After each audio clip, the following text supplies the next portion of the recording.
Although time changes humanity's goals, and the way in which humanity achieves said goals, time fails to change one key factor within which our humanity is distilled and maintained. This key factor, our complex and intricate emotions, serves as a filter through which we absorb and organize our world into a meaning that can best be understood.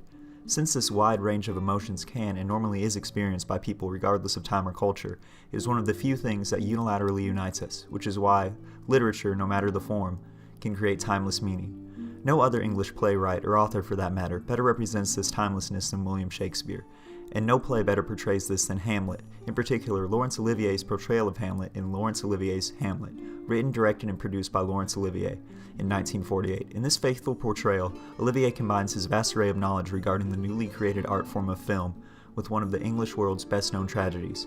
In particular, Olivier's implementation of lighting, cinematography, and sound in Act 1, Scenes 4 and 5, portray how those who suffer from mental illness perceive the world, and in turn, how they are perceived by the world. First off, the lighting in Olivier's Hamlet impacts the overall tone of the production, while also being employed in order to separate reality from Hamlet's distorted point of view. For example, the lighting in Act 1, Scene 4 is in a much brighter contrast, allowing the viewer to discern the background from the foreground. Olivier employs such lighting in order to convey to the reader that this scene takes place in the real world, rather than from the inaccurate view of Hamlet. In this scene, Ophelia discusses her relationship regarding Hamlet with her brother, Laertes, before their father, Polonius, joins them as they say goodbye to Laertes as he embarks on his way back to France. This bright scene is very average as it depicts common events that one would expect to happen in everyday life. In the following scene, Scene 5, Hamlet speaks to the ghost of his father. This scene is illustrated in an almost pitch-black night, where only the faces of the actors and a few important aspects of the scene are visible. Olivier depicts the scene in this manner in order to display how skewed Hamlet's world is, and how, unlike the previous scene, everything is very muddled, causing actors and the surrounding world to become lost in a sea of black. This dark scene is very unsettling and contains a conversation with a ghost, an event that's more common to fantasy rather than reality. The blatant theme of darkness present in this scene only serves to further distinguish how Hamlet's view, which is hampered by illness, is dark and sparse of detail, while the view of Ophelia, Laertes, and Polonius, which is unhampered by illness, remains bright and vivid. These scenes also portray how many people view those with mental illness as dark, distant, and separate from their own normal world. Olivier's cinematography also serves to exaggerate this divide between realities. For example, in Scene 5, after Hamlet has ignored his friend's advice and decided to follow the ghost, there is a moment at 33 minutes and 25 seconds where the aforementioned darkness, accompanied by a close-up shot, leaves only Hamlet's feet visible as he ascends the stairs in pursuit of the ghost. Olivier purposefully employs these techniques in order to symbolize Hamlet's ascent into insanity. This moment is immediately followed by a long shot of the camera slowly pulling away from Hamlet as he confronts the ghost. This dolly shot also portrays Hamlet leaving reality as the insanity/darkness begins to consume him. Olivier also depicts Hamlet's separation from reality with the wider shots of the conversation between Hamlet and his father being interspersed with close-up shots of both the actors' faces. The shots of Hamlet's father in particular are slightly out of focus and hazy, while the viewer can only barely make out the face of the ghost, which is covered by a helmet. This image, along with the darkness and fog, emphasizes the unsure and muddled point of view of Hamlet as he begins to become pulled into insanity. Gary Crowdis agrees that this was Olivier's intention when he states, in his essay, Hamlet, Laurence Olivier, that the film, overall, offers only a narrow-focused, primarily psychological interpretation of the play, and that Olivier retained less than half of the play's lines in order to focus on the psychological tensions of the family drama. Again, the cinematography in the preceding scene, Scene 4, is presented in a very different manner.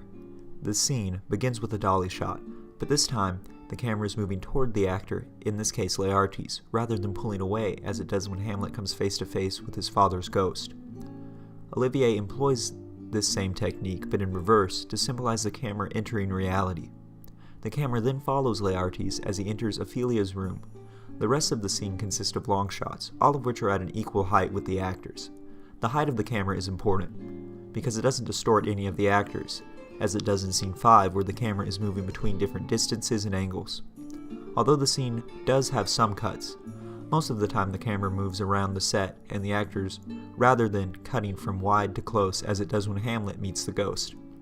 This stark contrast once again correlates with reality, making viewers feel as if they are in the scene walking around with the actors, and also brings clarity to the scene, clarity which is not present in Scene 5.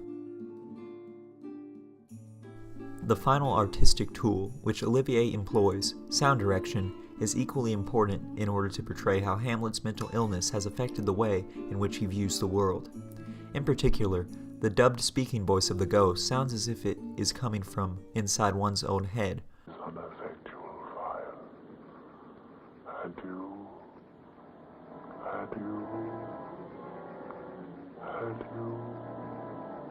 Rather than from the ghost himself.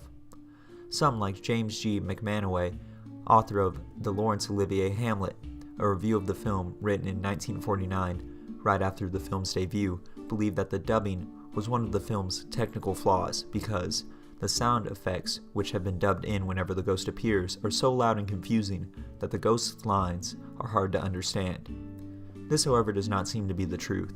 In my opinion, the dubbing was purposeful and only serves to accentuate the confusion that Hamlet feels as he talks to the ghost of his father. As for the idea that the sound is coming from one's own head, this allows one to question the legitimacy of whether the ghost is real or not. Again, this displays Hamlet's perception of the world in contrast with the real world as portrayed by Scene 4, a scene in which the sound is clear and pronunciated, rather than buried and muddled by music and sound effects as it is in Scene 5.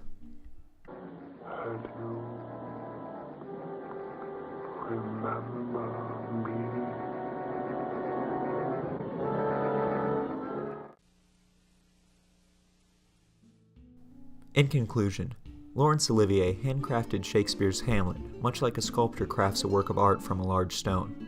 Olivier painstakingly removed and rearranged Hamlet until he had distilled the play down to the themes which he wished to discuss. These themes were that no matter the time or setting, mental illness affects people in much the same way, and the populace perceives those affected in much the same way. Through his lighting, cinematography, and sound, Olivier invites the reader to think twice about how they act towards those suffering with mental illness, while also reminding them that people throughout time have shared these same emotional struggles.